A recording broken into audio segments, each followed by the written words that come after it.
व अहिल्यादेवी शिक्षक महिला शिक्षण व क्रीडा प्रसारण मंडळ ह्याच्या त्या सचिव आहेत.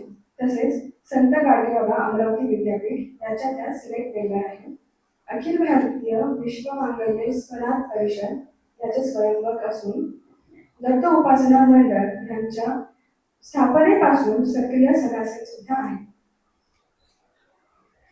यानंतर मी ऋतुजा महादेव हिला विनंती करते की त्यांनी पुष्प देऊन आजच्या व्यक्तीचे स्वागत करावे.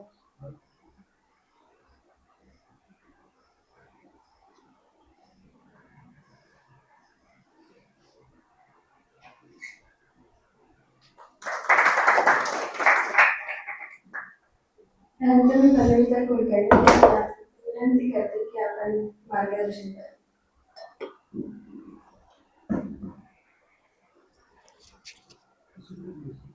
काही गरज नाही हे असं.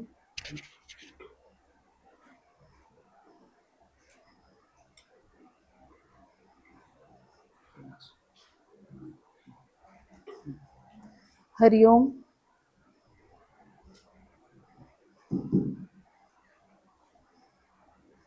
गुरुर्ब्रह्मा गुरुर्विष्णू गुरुर साक्षात महेश्वरः गुरुर्देव गुरुर्ब्रह्मा गुरुर्विष्णू गुरुर्देव महेश्वरा गुरुर साक्षात परब्रह्म तस्मै श्री गुरवे नमः. तस्मै श्री गुरवे नमः. जगद्गुरु शंकराचार्य श्री नृसिंह सरस्वती स्वामी महाराज यांच्या चरणी मी आजचं हे जे माझं अन्नमय कोशाचं पुष्प आहे ते अर्पित करते. तसेच माझे सद्गुरू शंकर भारती स्वामी महाराज यांच्या चरणी वंदन.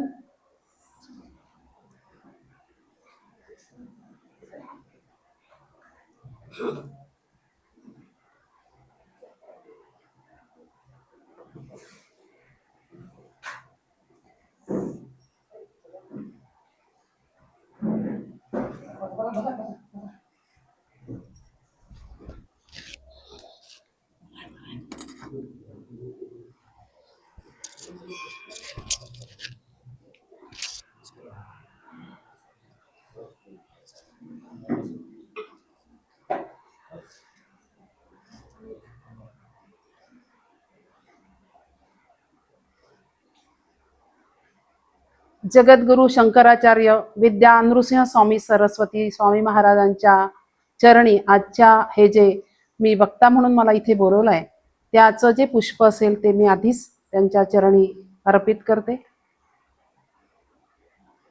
माझे सद्गुरू शंकर भारती स्वामी महाराज यांच्या चरणी नतमस्तक होते आणि माझे प्रेरणास्थान आचार्य प्रवीणनाथजी महाराज यांनाही मी आशीर्वाद मागते. आजचं जे काही पुष्प आहे इतक्या महनीय संतांच्या उपस्थितीत मला मांडायला मिळत आहे. जरी भाग्य म्हणावं की काय म्हणावं ते शब्द मला सध्या सापडत नाही, परंतु मी माझ्या विषयाला सुरुवात करते. आपण सर्वजण कालपासून आपण काही सत्र सुरू झाली आहेत. आपल्या शिबिराचं नाव आत्मपरिवर्तन आहे. आत्मा आता आपल्याला जे काही दुसरंच आपलं आजच्या दुसऱ्या दिवशीच्या ज्या पहिल्या सत्रामध्ये आहे आपल्याला जे काही अध्यात्म आणि व्यक्तित्व ह्या दोन्हींची सांगड कशी असते, कसं असतं आणि दैनंदिनी व्यवहारामध्ये आपण कशा पद्धतीचं आदर्श व्यक्तित्व त्या माध्यमातून आपण आपलं तयार करू शकतो या बाबतीतलं अतिशय सहज सुंदर सोप्या आणि एकदम म्हणजे वस्तुनिष्ठ अशा गोष्टीद्वारे उदाहरणाद्वारे आणि ज्या ज्या घटना प्रसंग घडले आहेत त्या सगळ्या घटनांद्वारे आपल्या सर्वांना आत्मा हा विषय जो आपल्याशी संबंधित आहे, कारण आत्मा आहे म्हणून आपण आहोत हे जरी थोडं ढोबळमानाने आपल्याला समजत असलं तरी पण आज ज्या पद्धतीने ते सत्र झालं ते सत्र निश्चितच त्यानंतरचं चर्चासत्र ह्या सगळ्या गोष्टी अतिशय उत्तम झाल्या. म्हणून मला कुठेतरी हिंमत आली की नाही यार, कारण मी आता थोडाफार काहीतरी बोलू शकेल आहे, कारण त्याला जोडून कुठेतरी काही हा विषय आहे. मग काय विषय आहे मला दिलेला? मग मला दिलेला आहे अन्नमय कोश. अन्नमय कोश काय बरं? बरीच मुलांनी गेल्या 2 दिवसांपासून पुस्तक उघडून बघतायत. अन्नमय कोश, ठीक आहे, सगळं त्यांनी त्याच्यात आलेलं आहे. आपल्या सद्गुरूंनी त्याच्यामध्ये अतिशय सोप्या भाषेमध्ये दिलेलं आहे त्यांनी, की अन्नमय कोश कसा आहे, तो कसा विकसित होतो, मग त्याचं भरण पोषण त्याचं कसं झालं पाहिजे, आणि अन्नमय कोशाचा विकास झाला असता आपल्या व्यक्तित्वामध्ये कुठले कुठले बदल होतात. मग ठीक आहे ना, मग हे सगळं आपल्याला समजून घ्यायचं आहे. तत्पूर्वी अन्नमय कोश आणि आपण सगळा थोडा विस्ताराने आपण जर का समजून घेतलं साध्या सोप्या भाषेतच, कारण मला सूचना आलेल्या आहेत की ती जी भाषा आहे ती जड नसावी. तशी पण मी काही संतांसारखी भाषा माझी असणार नाही, एका साध्या शिक्षकासारखी माझी भाषा असेल. त्यामुळे सांगताना मी एवढंच सांगेल की आमचं जे ब्रह्मांड आहे किंवा अखिल विश्व जे आहे, संपूर्ण जगत आहे, ते कशाने बनलंय तर पंचमहाभूतांनी बनलाय. एवढे शब्द आपण ढोबळमानाने सर्व ठिकाणी ऐकत असतो. पृथ्वी, आप, तेज, वायू, आकाश, हे सगळे जे 5 महाभूत आहेत, त्या 5 महाभूतातून ह्या सृष्टीचं निर्माण झालेलं आहे.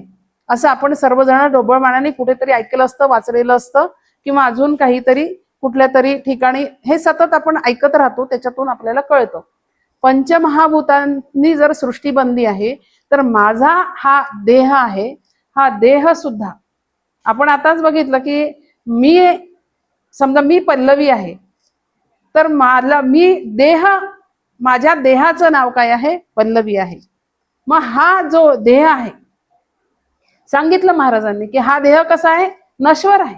याच्यामध्ये जे अंतस्थ असणारी जी ईश्वरी शक्ती आहे, जो आत्मा आहे, तो काय आहे, शाश्वत आहे, तो निरंतर आहे, तो बदलत, म्हणजे तो, हे शरीर मरणार परंतु तो मरणार नाही. आपल्याला हे कळलं आहे. मग जे शरीर आहे, ज्याला नाव आहे, त्या शरीर कशाने बनलंय, ते सुद्धा पंचमहाभूतांनी बनलेलं आहे. म्हणजे या सृष्टीचा आणि आपला संबंध आहे की नाही. आमचं संपूर्ण हे जे दिसणारं जे शरीर आहे, आतमधलं सुद्धा जे शरीर आहे, ते पंचमहाभूतांनी बनलेलं आहे. त्याच्यामध्ये आहे काय आहे, पृथ्वी म्हणजे जड तत्व आहे, आप म्हणजे जल, तेज म्हणजे अग्नी, वायू आणि आकाश म्हणजे पोकळी पण आहे आपल्यामध्ये. एक साधारण ढोबळमानाने मी माझ्या शिक्षकी भाषेमध्ये सांगते आहे ना. आपल्या शरीरामध्ये पाणी पण आहे ना, पोकळी पण आहे. पृथ्वी म्हणजे हे जे हाडामासांचं दिसतंय ते जड तत्व, ते सुद्धा आहे आपल्यामध्ये. असं सगळ्या या पंचमहाभूतांनी बनलेलं आमचं हे शरीर आहे. मग आता शरीर खलु धर्म साधनम म्हटलेलं आहे. खरोखर हे जे शरीर आहे ते धर्माधिष्ठित जर आपल्याला व्हायचं असेल, तर आपल्याला शरीर हे साधन होऊ शकतं. मग धर्म म्हणजे काय, धर्म म्हणजे जगातल्या उत्कृष्टातल्या उत्कृष्ट गोष्टी या आमच्यामध्ये धारण करणं, म्हणजे तो धर्म. ध्रुव धारयती ती धारण करणे, म्हणजे अत्युच्च उत्कृष्ट, ज्या की त्याने आपला नराचा नारायणाकडे प्रवास होईल, अशा अत्युत्तम गोष्टींची धारणा करणे म्हणजेच धर्म म्हटलेला आहे. ढोबळमानाने साध्या सोप्या भाषेमध्ये सांगते. मग असं करत असताना मग आमचा जो अन्नमय कोश आहे, अन्नमय कोश हा एकच विषय, म्हणजे त्याच्यात थोडासा विस्ताराने मला जावं लागेल की आमचा जे व्यक्तित्व आहे, त्या व्यक्तित्वाचा समग्र विकास म्हणजे इंटिग्रल डेव्हलपमेंट करायची. म्हणजे आपण नेहमी म्हणतो की इंटिग्रल म्हणजे आम्ही नेहमी म्हणतो इंटिग्रल डेव्हलपमेंट ऑफ चाइल्ड, असं आम्ही फार ढोबळमानाने कायम बोलत असतो. मग काय होईल त्याची, कशी काय समग्र विकास कसा होईल त्याचा, तर त्याच्यामध्ये असणाऱ्या 5 कोशांचा विकास होणे. म्हणजे कुठला आहे, त्याच्यामध्ये अन्नमय कोश, प्राणमय कोश, मनोमय कोश, विज्ञानमय कोश आणि आनंदमय कोश, असे 5 कोश जे आहेत, त्या 5 कोशांचा जर विकास झाला, तोच खरा आपलं समग्र व्यक्तित्व तयार झालं. एक आदर्श अनुसरण करणारं, इव्हन आपण म्हणजे जे काही आपल्याला ज्यासाठी मनुष्याचा जन्म आपण धारण केलाय, नेहमी आपण म्हणतो की सर्व प्राणी मात्रांमध्ये सगळ्यात श्रेष्ठ जन्म कोणता आहे, तो मनुष्याचा जन्म आहे.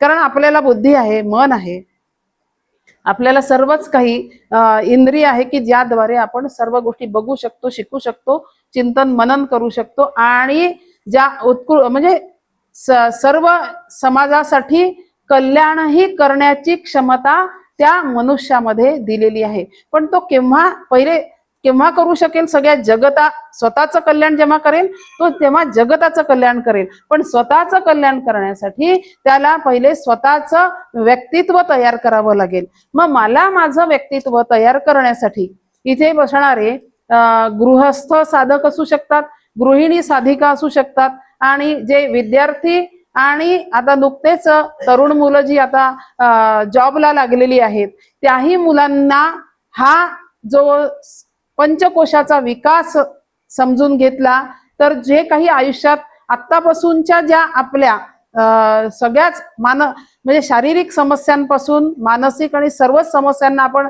सामोरं जात आहोत, तर आपल्याला निश्चितच आपला देह कळायला लागला की आपल्या इतरही 4 या कोशांचा अतिशय व्यवस्थितरित्या विकास होऊ शकतो. म्हणून आपल्या पहिल्या शिबिराचा पहिला विषय आपण अन्नमय कोश हा प्रामुख्याने घेतलाय, परंतु त्याच्यावर आधारितच इतर 4 कोश आहे त्याचाही उल्लेख मी इथे थोड्या वेळाने करणार आहे. मग आता अन्नमय कोश आहे आमचं शरीर. मग ह्या अन्नमय म्हणजे आता याचं भरण पोषण कशाच्या माध्यमातून होतं? आपल्या शरीराचं जे भरण पोषण कशाच्या माध्यमातून होतं? आता आपण ठरवलं की आजपासून आता आपण आलोय इथे, सगळं आध्यात्मिक वातावरण आहे, सगळं आपल्याला खूप आवडलं, आता मी पाणी सगळं सोडलं मी आजपासून. असं काही सध्याच्या स्थितीला आपलं होऊ शकणार आहे का? असतात असे खूप काही महापुरुष की जे कित्येक वर्ष जल अन्न पाणी सगळ्या विना राहू शकतात. मग ती स्थिती त्यांनी ही पूर्ण समग्र विकास होऊन गेला आणि ते आनंदमय कोशामध्ये आहेत, तेच लोक त्या पद्धतीचं त्यांची कृती असू शकते. परंतु आपण या क्षणी असं काही करू शकणार आहोत का? नाही करू शकणार आहोत. त्याच्यामुळे आपल्याला आपल्या शरीराचा विचार करताना आमचं जे शरीर आहे त्याच्यामध्ये म्हणजे आमचा जो आहार आहे त्या आहाराचा आम्हाला विचार पहिले करावा लागेल की आम्ही दैनंदिनीमध्ये आमचा आहार हा कसा असला पाहिजे. त्या आहारामध्ये सात्विक अन्न असलं पाहिजे, घरीच शिजवलेलं असलं पाहिजे,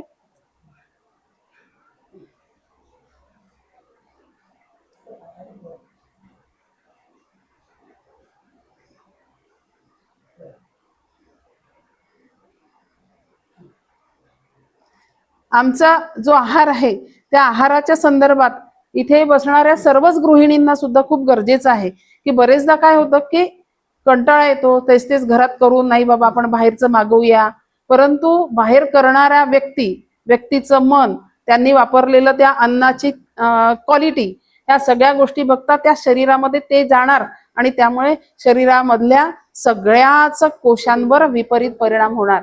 त्याच्यामुळे प्रत्येकाने आम्हाला उत्कृष्ट व्यक्तित्वाचा धनी व्हायचा असेल तर आम्हाला आहार हा उत्तमच घ्यावा लागेल. मग आमच्या धर्मामध्ये सांगितल्याप्रमाणे धर्मशास्त्रामध्ये किंवा आपण कितीतरी परंपरेने की आमचे 4 महिन्यांमध्ये, ह्या 4 महिन्यामध्ये आपली जी पचन क्षमता थोडीशी दुर्बल झालेली असते, त्या काळामध्ये कुठल्या गोष्टी खाल्ल्या पाहिजे आणि किती वेळ आम्ही उपास करणे हा सुद्धा विषय त्याच्यामध्ये आलेला आहे. आणि संयम हा सुद्धा विषय, हा पुढचा विषय आहे. पण हे सगळं करत असताना सात्विक आहार जर घेतला तर आमची ज्या वृत्ती सात्विक होतील आणि आमची बुद्धी सुद्धा चांगल्या पद्धतीने काम करेल आणि स्थिरता आपल्या बुद्धीला येऊ शकेल. त्याच्यामुळे सर्वांनी इथे बसणाऱ्या साधकांनी सात्विक आहार घेणे आणि जास्तीत जास्त जो आम्हाला कायम मोह होतो बाहेरच्या खाण्याचा, तर जे बाहेरचे काही पदार्थ आहेत तुम्हाला सर्वांना माहिती आहे, त्या पदार्थांमध्ये तो कुठला अजिनोमोटो किंवा अजून काही ते चिनी कुठले वेगवेगळे मसाले वापरले जातात की तुमचा जेव्हा जीभ ते खाते तेव्हा आमची जी कुठले इंद्रिय म्हणतात त्याला, हा ते इंद्रिय ते सतत मागत राहतात आणि आपल्याला त्याच वस्तू सातत्याने खाव्याशा वाटतात आणि सातत्याने ते खाऊन खाऊन शेवटी आपली सगळी आतडे हे खराब होतात असा तो विषय आहे. त्याच्यामुळे आमच्या शास्त्रामध्ये सांगितल्याप्रमाणेच आमचा आहार असला पाहिजे. आहारासोबतच आपल्याला पुढचा विषय नुसता आहार करून केला आपण आणि जर का आपण व्यायाम आणि योग केल्याने आज जसे आपण ही आदर्श आचार आपल्याला शिकवल्या जात आहे या शिबिरामधून, त्याच पद्धतीने योग योग म्हणजे युज युंगते म्हणजे जोडणे. सात्विक आहारामध्ये आपण जे काही ज्यांनी रजोगुण वर्धित होतो, तमोगुण वर्धित होतो, अशा लसूण आहे, कांदा आहे, वांगे आहेत, अशा गोष्टी त्याज्य केल्या पाहिजे. या काळामध्ये किमान 4 महिने तरी लसूण, कांदा आणि वांग अशा गोष्टी आपण त्यागल्या तर निश्चितच आपल्यामध्ये सत्व गुणी आपण होऊ. ह्या गोष्टी आपल्याला त्यागल्या गेल्या पाहिजे.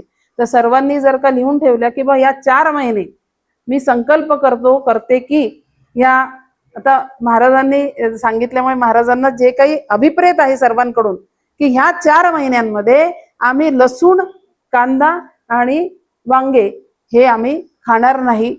बाहेर सुद्धा काही उदाहरणार्थ पाणीपुरी, त्याच्यावर कांदा वगैरे वगैरे हे आम्ही टाळू. त्याच वेळेस आम्हाला आमचे महाराज आठवतील आणि तात्काळ आम्ही ते बाजूला करू. असं जर झालं तर खऱ्या अर्थाने आम्ही साधक आणि साधिका व्हायला आमची प्रोसेस सुरू झालेली आहे असं आपण म्हणू शकतो.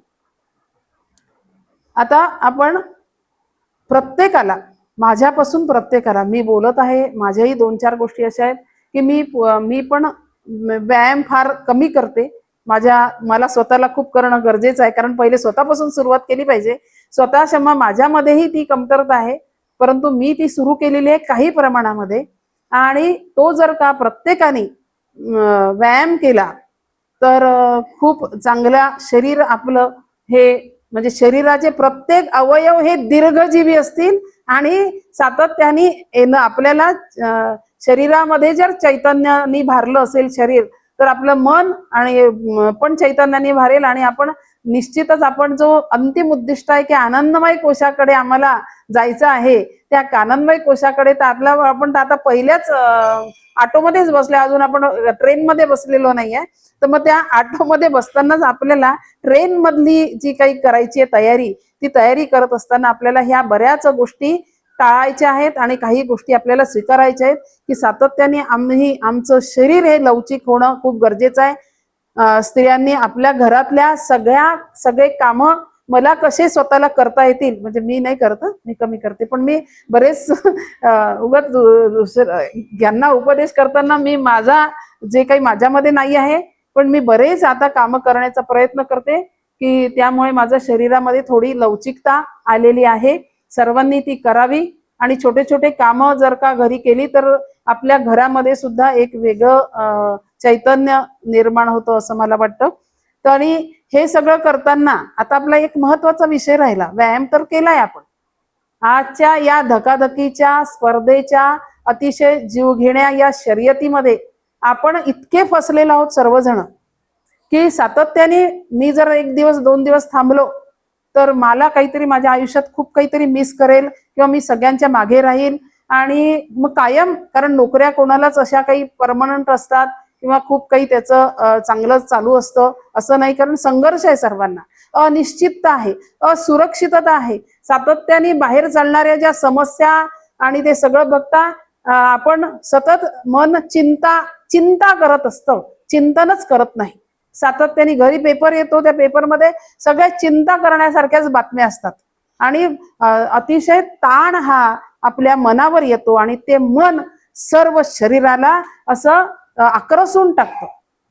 त्यामुळे आम्हाला योग करणे खूप गरजेचं आहे. आपण योगा म्हणतो, योगा आपला शब्द नाही आहे. योग युंगते म्हणजे जोडणे. जे आमच्यामध्ये असणारी सगळी जी इंद्रिय आहे त्या इंद्रियांना एका ठिकाणी आणणे, म्हणजे जो आम्ही सगळेजण आत्मा म्हणतोय त्याच्या ठिकाणी अंतस्थ ईश्वरी शक्तीकडे सर्व गोष्टी, म्हणजे प्राणायामाद्वारे आम्ही तिथपर्यंत पोहोचणे आणि नंतर आमचे सद्गुरू जे म्हणतात की तुम्हाला ध्यान च्या अवस्थेला जर पोचायचं असेल तर ध्यानाच्या अवस्थेच्या आधीच्या ह्या सगळ्या गोष्टी आहेत की ज्याचा आम्हाला अभ्यास करण्याची जरुरी आहे. तो अभ्यास आज च उदाहरण मला द्यावं लागेल, द्यायची इच्छा आहे की गेल्या 1.5 दिवसांपासून माझं डोकं प्रचंड प्रमाणात दुखत होतं. सकाळी जी काही आपण योग साधना केली त्या योग साधनेमध्ये जो दीर्घ श्वसनाचा आणि नंतर ओंकाराचा सद्गुरूंच्या कडून ज्या पद्धतीने आपल्याकडनं करवून घेण्यात आलं तर अगदी चमत्कार म्हणून आहे. परंतु मला गोळी घ्यावी लागली नाही. मला काल रात्रीपासून माहिती होतं की मला गोळी घ्यावीच लागेल. अर्ध डोकं दुखणं म्हणजे खूप भयंकर, सगळ्यांना माहिती आहे. परंतु माझं फक्त दीर्घ श्वसन आणि आधीच 15 ते 20 वर्षांपासून सद्गुरूंच्या माध्यमातून आमच्यावर सगळे प्रयोग झालेले आहेत. त्यामुळे ते माझं डोकं थांबलं. आजचा माझा हा साक्षात्कार आहे. मी निश्चितच माझा आता डोक्यादुखीची मी गोळी घेणार नाही. म्हणजे माझ्यामध्ये झालेला आज जो बदल की एवढा शरीराला जिंकू शकतोय आपण, हा एक वेगळा विश्वास, आत्मविश्वास, माझ्या आत्म्याला एक विश्वास आलाय की मी जर का हे समश्वसन दीर्घ श्वसन आणि ओंकार जर व्यवस्थित केला, रोज केला आणि प्राणायामाचे विविध जे काही आपल्याला करायचे आहेत प्रकार ते जर सगळे केले तर शरीरामध्ये असणारी जी नकारात्मकता आलेली असते ती सुद्धा जाते. शरीरामध्ये ज्या वेगवेगळे त्रिदोष म्हणतो त्या दोषांचं पण आपल्यावर खूप, कारण आम्ही ताण खूप घेतो ना, आमच्या शरीरावर एवढा ताण निर्माण होतो की आमच्यामध्ये वात, पित्त, कफ या सगळ्या गोष्टींचं असंतुलन निर्माण होतं. त्या असंतुलनाला संतुलित करण्यासाठी आपल्याला प्राणायाम करण्याची खूप गरज आहे. प्राण कळलेला आहे का? प्राण कळला? कळलाय. मग अशा पद्धतीने आपल्याला हा जो प्राणायाम रोज प्रत्येकाला, जो स्वतःसाठी वेळ काढणार नाही त्याच्यासाठी कोणालाच वेळ असणार नाही. सर्वांनी ठरवायचं आहे, आपण सर्वांनी ठरवायचं आहे की मला माझ्यासाठी सकाळचे अर्धा तास तरी काढायचा आणि अर्ध्या तासामध्ये माझा हा टाइम टेबल सेट करायचा आहे. त्या टाइम टेबल मध्ये प्रत्येक साधक आणि साधिका आणि गृहिणींना तर अतिशय आवश्यक गोष्ट आहे. ज्या गृहिणी हे सगळं करतील त्या अत्युत्तम गृहिणी आणि उत्कृष्ट साधिकेकडे त्यांचा प्रवास होऊ शकतो. असं मला त्यांच्याशी चर्चा करत असताना त्यांच्यामध्ये असणाऱ्या ज्या सगळ्या मी क्षमता आणि त्यांनी या इथे आल्यापासून त्यांच्यामध्ये ज्या त्यांनी बदल झालेले आहे आणि त्यांच्यामध्ये जो उत्साह आणि चैतन्य निर्माण झालेला आहे त्या आधारे मी तुम्हाला इथे सांगते आहे की निश्चितच त्यांनी ह्या काही गोष्टी कराव्यात की जे सर्व मगाशी सांगितल्याप्रमाणे ताणांनी शरीर आमचं जसं आकर्षून गेलेलं आहे किंवा ताणलंय आम्ही त्याला सगळ्यांना, त्यांना जर का आम्हाला रिलॅक्स करायचं असेल तर आम्हाला ह्या सगळ्या गोष्टी करण्याची गरज आहे. मग अन्नमय कोशासाठी ह्याच एवढ्याच गोष्टी गरजेच्या आहेत का? दैनंदिनीमध्ये तर आपण सकाळी आपल्याला काय करायचंय, सगळ्यात पहिला तर आम्हाला शौचाला जाणे जे आपण म्हणतो की ते सगळ्यात महत्वाचं आहे. जर मलावरोध होत असेल तर मग तर तुमचं शरीर एकदमच खूपच गंभीर समस्येला तुम्ही, म्हणजे सगळ्याच तुमच्या क्षमतांवर परिणाम होणार असं तुम्ही लक्षात घ्या. शरीर सुद्धा असं ढिल्लं, मन एकदम नेगेटिव्हिटीकडे जाईल, प्राण सुद्धा एकदम अशक्त, तर प्राणायाम करायचीच इच्छा होणार नाही. बुद्धी विचलित असेल तर आनंदमय कोश तर बापरे तो दूर पळून जाणार, म्हणजे तो कधी तुमच्यापर्यंत येणारच नाही. त्यामुळे की मुळात आमची जी प्रत्येकाला मलावरोध हा तरुण पिढीला तर खूप मोठ्या प्रमाणात आहे. त्यामुळे स्वतःच्या पहिले जी शरीराची काळजी घ्यायची असेल की मला रोजच्या रोज नियमित वेळेत मी शौचाला जातो का आणि मला साफ होते का, सगळ्यात महत्वाची गोष्ट आहे ही जेव्हा होईल, जेव्हा शरीर संपूर्ण शरीरातून मल निघून जाईल तेव्हा म्हणून मग काही सकाळी पायावर बसून कोमट पाणी पिणे, 2 पायावर बसून. आपण माहितीये का बघा, मुस्लिम म्हणजे आम्ही काही महाराज आम्ही काही अशा प्रशिक्षण वर्गांना जातो तर तिथे शिक्षक मुस्लिम शिक्षक असतात. मग पाणी पितात तर आम्ही सर्वजण पाणी वरून पितो उभं राहून, आणि ते खाली बसून पाणी पितात. मी तेच म्हटलं की खरंच आपल्या धर्माचं अनुसरण करणं ते शास्त्रच आहे. म्हणजे त्यांनाही सांगितलेलं ते योग्यच सांगितलंय.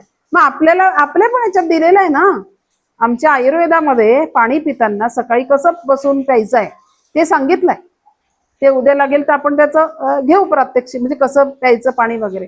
ते पिलं की हा जो एक त्रास आहे, मग आजकाल ऍसिडिटी कॉमन प्रॉब्लेम, ज्याला नाही तुला ऍसिडिटी नाही, हा कॉमन प्रॉब्लेम आहे सर्वांना. तो जर का नाहीसा करायचा असेल, इतकं सगळ्यांना फॅशन वाटते सांगताना मला ना ऍसिडिटी आहे, हो मला ना म्हणजे काय आहे का आहे हे जर आम्ही समजून मग आम्हाला आमचं शरीर कसं कळलं का आता अन्नमय कोश म्हणजे काय आहे ना. कठीण काहीच नाही आहे. मला माझ्या शरीराची ओळख करून घ्यायची आहे. या माझा हा जो आहे देह आतला बाहेरचा, त्याची मला ओळख करून घ्यायची आहे. मला माझा पहिले मलावरोध हा अवरोध निघून गेला पाहिजे, स्वच्छ झालं पाहिजे. त्यानंतर ज्याला ज्या ज्या सवयी असतील, एकदम कोणी चहाच पितं, पाणी प्यायचं, मग थोडंसं काही फळ वगैरे खाणे, त्यानंतर वगैरे वगैरे, ही दैनंदिनी तर काही सांगणार नाही, परंतु त्यांनी ते आपण नंतर येणारच आहे पुढच्या याच्यामध्ये.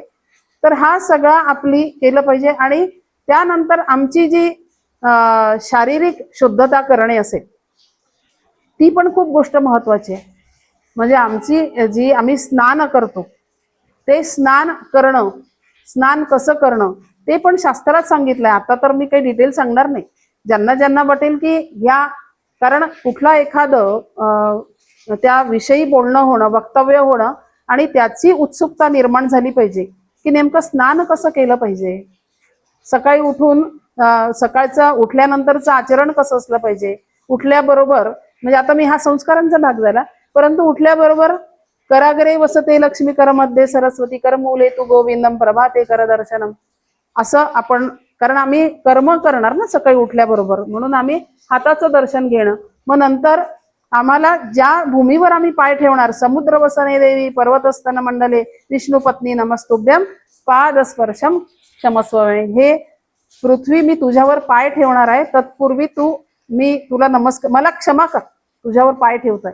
ही श्रद्धा जोपर्यंत आम्ही आमच्या मनामध्ये उतरत नाही, सकाळी हे म्हणायचंच आहे सर्वांनी.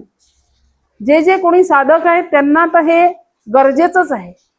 आम्हाला आमच्यामध्ये जोपर्यंत श्रद्धा जागृत होणार नाही, मग श्रद्धावान लभते ज्ञानम म्हणतो ना आपण, मग श्रद्धा ही रोज रोज नित्य काहीतरी गोष्टी केल्याने आपल्यामध्ये तो संस्कार आपल्यामध्ये येणार आहे. रोज स्नान करणे, ते पण कसे करावे ह्याचे पण नियम आहेत ते, आणि शुद्ध करणे, त्यानंतर नैमित्तिक काहीतरी जे आपल्या सद्गुरूंनी दिलेलं आचरण असतं. बऱ्याच जणांना संध्या असते, कोणाला म्हणजे अनुग्रहित असतात त्यांना जप असतो, तो त्यांनी व्यवस्थित बसून तो करणं हा पण गरजेचा आहे. मग आता हा का करायचा ते तुम्ही तुमच्या सद्गुरूंशी चर्चा केली पाहिजे, नवीन पिढीने केली पाहिजे की यांनी माझ्या शरीरामध्ये असणाऱ्या विविध कोशांवर कोणता परिणाम होणार आहे. त्यामुळे आपण खूप वेगळे क्लासेस करतो. ही सगळी तरुण पिढी ही पर्सनॅलिटी डेव्हलपमेंटचे खूप असे क्लासेस करतात.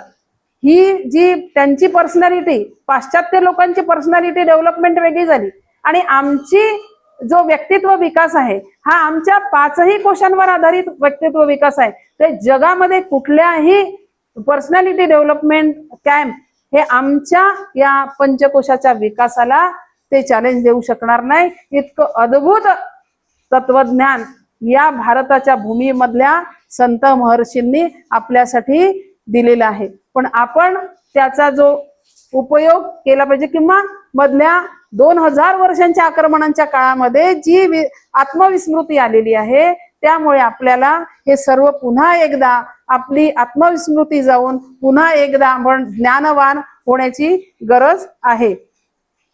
मग शारीरिक शुद्धता झाली, आमचं हे सगळं झालं. मग त्याच्यानंतर आपण रोज जेवणाचे, नाश्ता, जेवण, संध्याकाळचं जेवण हा सगळा विषय असतो. हे सगळं करत असताना आठवड्यातून काय एक दिवस उपास करणे, उपास म्हणतो पण काही आपण उपवास, उप म्हणजे जवळ आणि वास म्हणजे वसवसती म्हणजे राहणे. म्हणजे एखादी आपली एक म्हणजे सद्गुरूंनी सांगितलेले जे आपल्या कल्याणार्थ ज्या काही गोष्टी असतील त्या गोष्टींचं चिंतन मनन धारण जे काही करायचं असेल आपल्याला त्या करणे. आणि त्या काळामध्ये जे काही अन्न आपण रोज रोज जे शिजलेलं अन्न ग्रहण करतो ते न करता, काही न खाता दिवसभर राहणे. खऱ्या अर्थाने आमच्या शरीरामध्ये जर का मलावरोध झाला आणि नाही झालं आपलं पोट साफ झालं असेल तर ज्यामुळे जे जे टॉक्झिन म्हणजे जे विष तयार झालाय म्हणजे टॉक्झिन तयार जे झालेलं आहे ते टॉक्झिन आपल्या एक दिवसाच्या पूर्ण उपवासाच्या माध्यमातून ते शरीरातून निघून जाण्यास मदत करतं आणि एक वेगळं जे मुळात आपल्याला आपल्यामध्ये चैतन्य निर्माण करायचं आहे ते निर्माण करतं. आता विषय माहिती आहे मला थोडासा जड आहे, बऱ्याच जणांचे डोळे लागतात आहेत, तर मला याच्यात खूप उदाहरण देण्यासारखा विषय नसल्यामुळे, कारण अप्रतिम आधीचा विषय झालेला आहे, अतिशय सुंदर सगळ्या दृष्टांत देऊन आपल्याला महाराजांनी सांगितलंय. पण माझी परीक्षाच होते आहे तीनही महाराजांसमोर, त्याच्यामुळे मला वाटतं की जे काही थोडी तुम्हाला क्लिष्ट किंवा थोडंसं वाटतंय परंतु सर्वांनी साठी खूप महत्वाचं आहे व्यक्तित्व विकासासाठी की आम्ही हे तर करू, सगळं झालं. आम्हाला अशा काही आमच्या घरी अत्याधुनिक सुविधा आलेल्या आहेत किंवा आज जे कोणी जॉब करतात आहेत तिथे सुद्धा अत्याधुनिक सुविधा आहेत. त्यामुळे आम्हाला शारीरिक श्रम हा विषय आमच्या मध्ये राहिलेला नाही. त्यामुळे रोज आमच्याकडे जर का छोटी शेत असेल किंवा आम्ही काही बाग बगीचा किंवा छोटस टेरेस गार्डन निर्माण केलं असेल तर तिथे स्वतः वेळ देणं किंवा ती वृक्ष सेवा करणं हाही होऊ शकतो विषय. किंवा अजून आपण काही श्रम की ज्याने शरीराला घाम येईल, कुठेतरी दमल्यासारखं म्हणजे काहीतरी केला सातत्याने श्रम करणं हा सुद्धा आपल्या अन्नमय कोशाच्या विकासासाठी खूप गरजेचा आहे. आज नेमकं आमच्या नवीन जी काही आम्ही गेल्या 35-40 वर्षांपासून जी शिक्षण पद्धतीचं अवलंबन करून त्या शिक्षणाच्या आधारित ज्या व्यवसाय आम्ही स्वीकारलेले आहेत, ज्या काही आम्ही आमच्या घरामध्ये सुद्धा आम्ही सगळ्या अत्याधुनिक सुविधा आणलेल्या आहेत, त्यामुळे आमचा श्रम हा आमच्या आयुष्यातून निघून गेलेला विषय आहे. पुन्हा एकदा श्रम प्रतिष्ठा वाढावी, श्रम दिष्टीत असं काहीतरी कार्य दैनंदिनीमध्ये आपल्या सर्वांकडून घडलं पाहिजे, हा एक विषय आहे. त्यानंतर अन्नमय कोशाचा विकास आपण करताना त्यामध्ये सेवा हा पण भाग आहे. सेवा सुद्धा केली पाहिजे. मग मी ज्या घरात राहतो त्या घरामध्ये माझं घर आहे किंवा मी अजून शाळेत असेल, घर आणि घर जे आता शाळा म्हणजे ते तुम्हाला काहीतरी देतं ना आर्थिक उत्पन्नाचं, मग तिथेही तुम्ही सेवा. आणि घरी सुद्धा घरामध्ये काही वृद्ध व्यक्ती आहेत, हे आहेत, जे काही असेल तर हा सेवा सुद्धा आपण करणं आणि त्याचा एक वेगळाच आनंद म्हणजे आनंदमय कोशाकडे जर प्रवास करायचा असेल आपल्याला तर ह्या गोष्टी खूप गरजेच्या आहेत. ह्या सगळ्या आपण जेव्हा करू तेव्हा आपला हा जो आपल्या अन्नमय कोशाचा जो विकास आहे तो जे काही 4 कोश आहेत, मनोमय, प्राणमय, विज्ञानमय आणि आनंदमय कोश, यांचा आधार म्हणजे एखादी बिल्डिंग आहे, त्या बिल्डिंगचा पाया जर पक्का असेल तरच त्या पक्क्या पायावर ती बिल्डिंग वर्षानुवर्षे उभी राहू शकते. तर आमच्या व्यक्तित्वामध्ये आम्हाला अद्भुत आणि अलौकिक अशा व्यक्तित्व आम्हाला घडवायचं असेल किंवा आम्हाला जे मनुष्य जीवन मिळालं आहे त्याचं आम्हाला सार्थक करायचं असेल तर आम्हाला पहिले आमचा हा जो अन्नमय कोश आहे या अन्नमय कोशाचा विकास करणं खूप गरजेचं आहे. त्यामध्ये आपण विषय करताना, व्यायाम करत असताना आमच्या आता सध्या श्रम नसल्यामुळे शरीरावर खूप विपरीत परिणाम झाले आहे म्हणजे झाले आहे. रोज काही ना काहीतरी प्रत्येकाला प्रॉब्लेम आहे की ते आता आजपासून श्रम सुरू केला म्हणून ते काही परिवर्तन होणार नाही आहे. म्हणून दैनंदिनीमध्ये व्यायामामध्ये आमची जी स्नायूंचा जो जखडलेले आहेत आमचे स्नायू त्यांना जर कामाला हे करायचं असेल, लवचिक करायचं असेल, तर सातत्याने आपल्याला तो करण्याची गरज आहे असं मला वाटतं.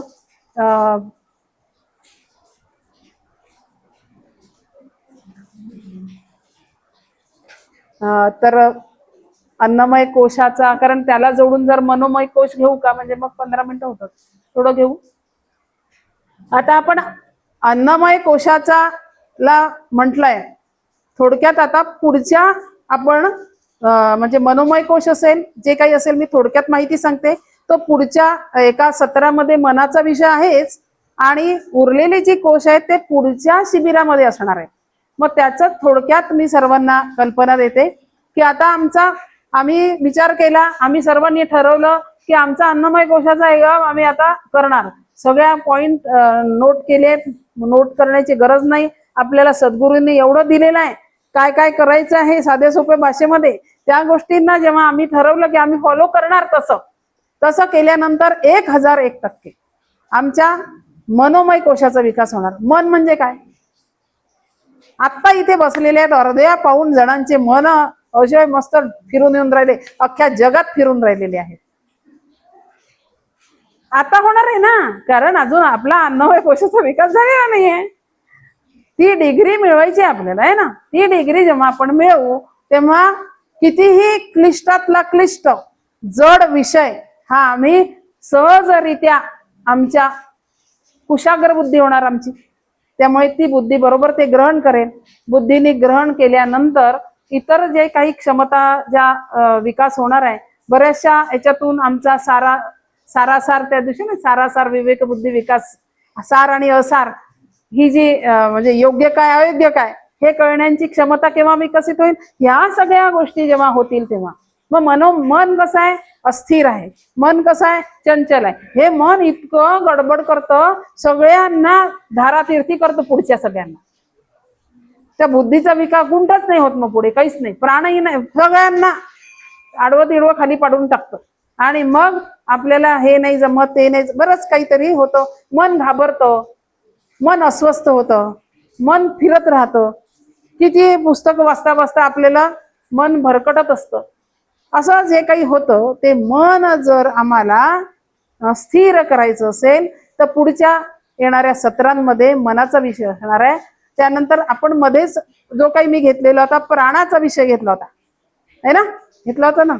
हा, तो योगाच्या माध्यमातून होईल, प्राणमय. मग योग म्हणजे काय? आता प्राण हेच जीवन म्हटलेलं आहे. प्राण हेच जीवन. प्राण कोणता बरं? प्राण कोणता? श्वास जो घेतो आणि सोडतो. मग त्याला आता असा वापरून राहिलो आपण, त्याच्यावर कुठला अभ्यासच नाही आहे आपला. घेतला काय सोडला काय हे आता आपल्याला सद्गुरू आपले इथे सांगतात. घरी गेल्यावर त्या प्राणावर काहीच अभ्यास नाही करत आपण. मग तो अभ्यास करणं म्हणजे प्राणमय कोशाचा विकास आहे. मग तो अभ्यास कसा करायचा? पहिले समश्वसन असेल, मग दीर्घ श्वसन असेल, जे मगाशी सांगितलं ते पुन्हा रिपीट थोडक्यात आपण. मग हा हसेल आहे पूर्ण आमच्या प्राणावर नियंत्रण. म्हणजे आम्ही जर का घरात काम करतोय आणि तेव्हा आम्ही दीर्घ श्वसन करू शकतो, तेव्हा प्रॅक्टिस मेक्स मॅन परफेक्ट. जेव्हा ती प्रॅक्टिस करू, सातत्याने प्रॅक्टिस करू आणि सातत्याने डोक्यात राहील की माझा प्राण जर माझा बलवान नाही झाला तर मला काही गती नाही, म्हणजे कुठलाच माझा विकास व्यवस्थित होणार नाही. प्राण बलवान करताना मला श्वासाचा अभ्यास करावा लागेल. श्वास जातो कुठे, येतो कुठे, झोप काय येते, एखाद्या जड विषय ऐकताना आमचे डोळे का लागतात, या प्रश्नाचं उत्तर आपण नंतर चर्चेमध्ये घेऊ. तुमच्याकडून हवा आहे मला. एखादा जड विषय ऐकताना डोळे का लागतात, है ना. ह्या सगळ्या ह्या आमच्या ज्या क्षमतांचा दुर्बल झालेले असल्यामुळे आमचे ते विषय इथेच अडकतात आणि ते जड भाषा